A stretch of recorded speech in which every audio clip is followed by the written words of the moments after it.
1. The Kenya Revenue Authority, KRA. B. The Ethics and Anti-Corruption Commission, EACC. C. The Directorate of Criminal Investigations, DCI. D. The Higher Education Loans Board, HELB. And E. The Commission for University Education. Honorable members, in a testament to the foregoing, His Excellency the President has annexed the following documents in relation to his nominee. A. Certified true copy of his certificate of birth. B. Certified true copy of his national identity card. C. Certified copies of his university degrees and other academic certificates. D. Certification of foreign university degrees by the Commission for University Education. E. Passport size photograph. F. Curriculum vitae and testimonials. G. Confirmation of compliance with Article 137 of the Constitution from the Independent Electoral and Boundaries Commission, IEBC. H. Confirmation of citizen status by the National Registration Bureau, Office of the Registrar of Persons. I.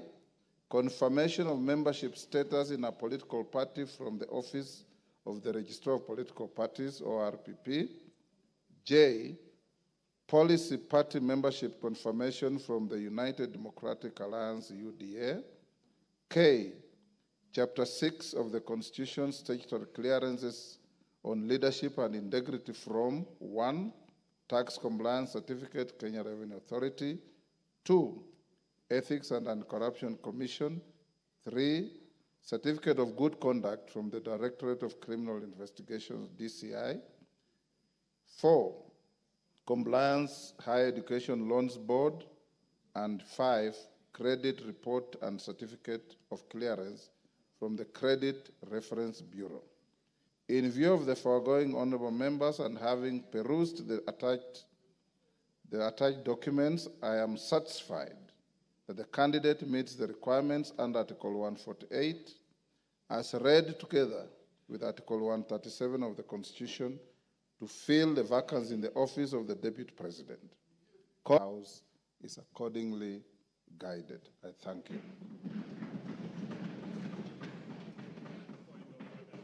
Yeah, because now you are properly seized. Thank you, Honorable Speaker. Honorable Speaker, Article 149 of the Constitution provides that within 14 days after a vacancy in the office of the Deputy President arises, the President shall nominate a person to fill the vacancy, and the National Assembly shall vote on the nomination within 60 days after receiving it. Honorable Speaker, recently in passing the special motion for impeachment of the Deputy President... Order, Wanjala, he's on a point of order. So, Honorable Speaker... Yeah, order, Wanjala, what is it?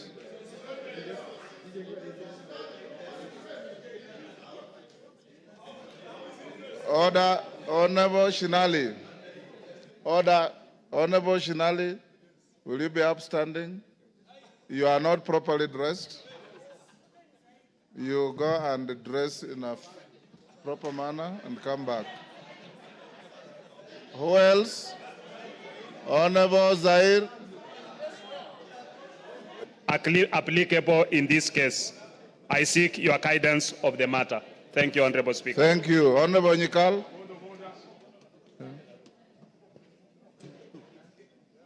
Yes, Milemba.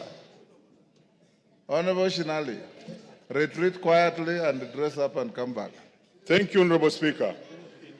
Honorable Speaker, the business before this House is one which requires us to vote on the nomination of a person to fill a vacancy in the office of the Deputy President in terms of Article 149 of the Constitution. Honorable Speaker, as is a practice before the House takes a vote on a matter, members are accorded an opportunity to debate and give their views on the business before the House. Honorable Speaker, To this end, I seek your guidance on whether we shall be given an opportunity to debate on the nomination and give our views. Thank you, Honorable Speaker. Wangwe. Thank you, Honorable Speaker. Honorable Speaker, I rise to seek your guidance on whether this House will be required, Honorable Speaker, to undertake the vetting and approval process as required by the Public Appointments Parliamentary Approval Act. Number two, Honorable Speaker, of my concern is that, Honorable Speaker, Article 124, particularly subsection 4 of the Constitution, provides that when a House of Parliament considers any appointment for which its approval is required under the Constitution or an Act of Parliament, the appointment shall be considered by a committee of the relevant House, and the committee's recommendation shall be tabled in the House for approval. Honorable Speaker, in your communication, you have not given us indication on how you are going to handle that process. Maybe, Honorable Speaker, you can guide me on how you intend to handle it. Thank you, Honorable Speaker. Thank you. Jen Kakiri. Yes, member for Laikipia. Thank you, Honorable Speaker. Honorable Speaker, you've just conveyed a message from His Excellency the President on the nomination of Professor Kithure Kindiki to fill the vacancy of the office of the Deputy President, which occurred yesterday, to fill the vacancy of the office of the Deputy President, which occurred yesterday following the conclusion of the impeachment proceedings at the Senate. Honorable Speaker, we are now here to vote on the nomination as required by the Constitution. Honorable Speaker, could you please guide the House on whether we are acting within the constitutional deadline, and is it in order for the nomination to happen today after receiving the notification from the President today? Thank you, Honorable Speaker.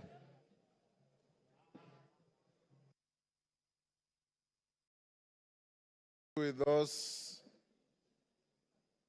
clarifications sought by members after the House Business Committee meeting, honorable members, I will now require the Deputy Speaker to come to the chair and carry on with the proceedings. Members of the House Business Committee, move to room 9 for a meeting, whereafter we will resume the proceedings of the House. And I'll guide the issues raised by Honorable Pukose, Jen Kakiri, Wangwe, and Omboko Milemba at the next resumption.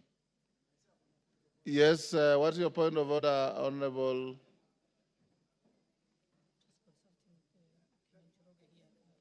Thank you, Honorable Speaker. Honorable Speaker, I want to join my very good friend, the Honorable Pukose, in seeking your direction, Mr. Speaker, with regard to Article 149 of the Constitution on the appointment of and approval by a vote of the Deputy President.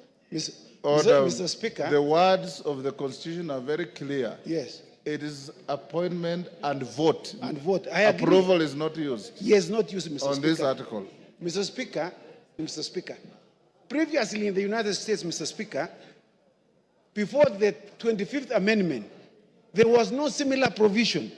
In fact, there was, in the past, before 1967, there was a cumulative of 37 years when there was no vice president, when one either passed away or one was appointed as became the president.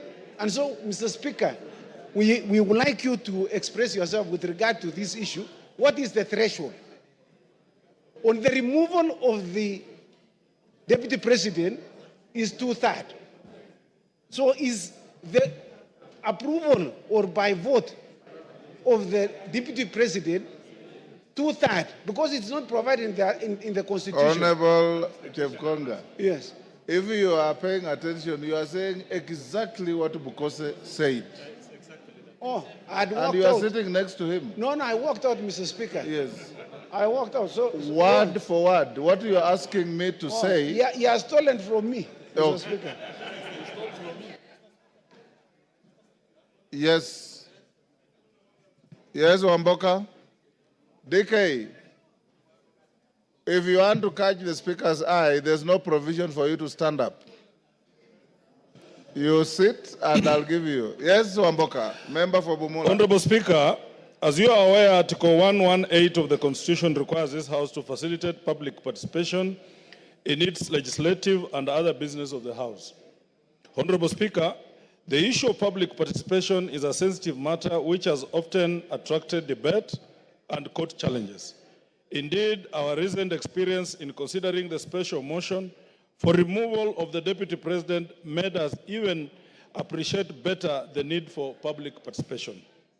Honorable Speaker, with this in mind, please guide this House on whether we shall be expected to conduct public participation in voting for the nomination to fill the vacancy in the office of the Deputy President. Thank you. DK. Thank you, Mr. Speaker. I'm rising on a point of order, still on the same issue that I need your guidance. Looking at His Excellency the nominee, we just vetted not more than 2 months ago, and that implies not more than 6 months ago. And the questionnaire that is expected is still the questionnaire that we used. Why don't we use the same motion and we use the same output and we just put the motion and we put the question and we finish today? Thank you. Daud. Yes. Thank you, Mr. Speaker. Mr. Speaker, it's great that Honorable Kithure Kindiki has been nominated by the President. My question is, Mr. Speaker, will IEBC have to be involved as the same was done? Things move very fast in this House. Let me take this opportunity to congratulate the newly appointed Deputy President. Order, Kithure Kindiki. Order Jalango. He has not been appointed. He has been nominated. I've just said on how things move very fast here, sir. Let me congratulate him. Let me be the first person to congratulate the newly elected Deputy President. Thank you, Mr. Speaker. You can come now. Eh? No, come and take the seat. Yes. Honorable members, we'll end this here. As issues raised, I will now ask all members of the House Business Committee, Kainan and your team, to move to room 9 for a meeting. And the Deputy Speaker will go on with the statements. I had not given direction on the member for Moyale's statement. It's committed to the committee responsible and to bring a response in 2 weeks.